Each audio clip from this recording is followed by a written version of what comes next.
I am Shalini, dear plus 2 accountancy students, chapter number 5, admission of new partner, sum number 9.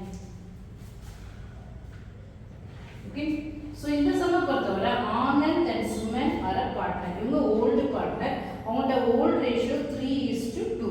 They admit Sharon for 1 by share which he acquires entirely from Anand.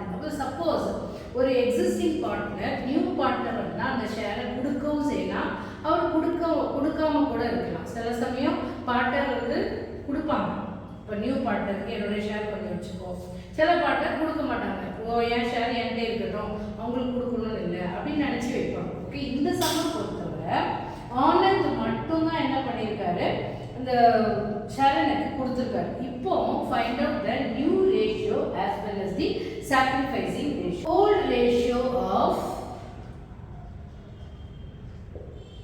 Anand and Suman.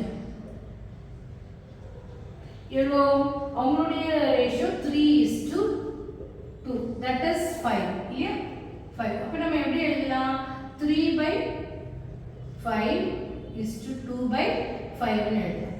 இப்போ 1/5 வந்து ஆனந்த் இருந்து எவர் வாங்கியிருக்காரு, ஷரண் வாங்கியிருக்காரு. ஷரணோட இது எவ்வளோ 1/5.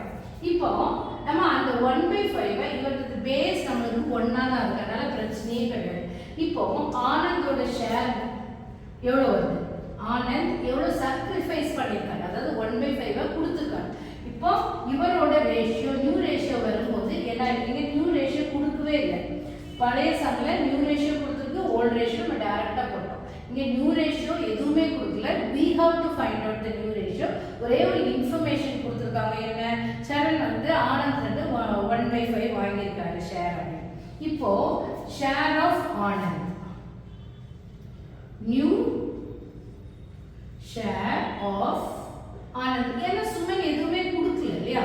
New share of Anand எவ்வளோ, அவருடைய old share என்ன 3/5, எவ்வளோ கொடுத்துருக்காரு, ஷரனுக்கு எவ்வளோ கொடுத்துருக்காரு 1/5. இப்போ ஆனந்தோட ஷேர் 2/5.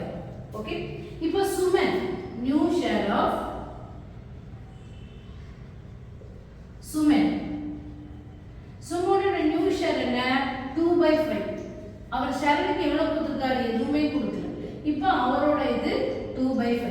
சரணோட நியூ ஷேர் என்ன, அவர் கொண்டு வந்திருக்கிறது நியூ ஷேர் ஆஃப் சரண். சரணோட நியூ ஷேர் ஏற்கனவே புக்ல கொடுத்துருக்காங்க 1/5 அப்படின்னு கொடுத்துருக்காங்க இல்லையா, 1/5. அப்போ new share is equal to நம்மளுக்கு என்ன, new share ratio of Anand, Suman, Sharan equal to எவ்வளோ, ஆனந்துக்கு 2, ஷரனுக்கு சுமனுக்கு 2, ஷரனுக்கு எவ்வளோ 1. அப்போ இப்போ சாக்ரிஃபைசிங் இது நியூ ரேஷியோ. ஓகேயா, இப்போ சாக்ரிஃபைசிங் ரேஷியோ என்ன, ரேஷியோ ஆஃப், ஏன்னா ஓல்டு பார்ட்னர் மட்டும் தான் சாக்ரிஃபைஸ் பண்ண முடியும். Sacrificing ratio of Anand is to Suman.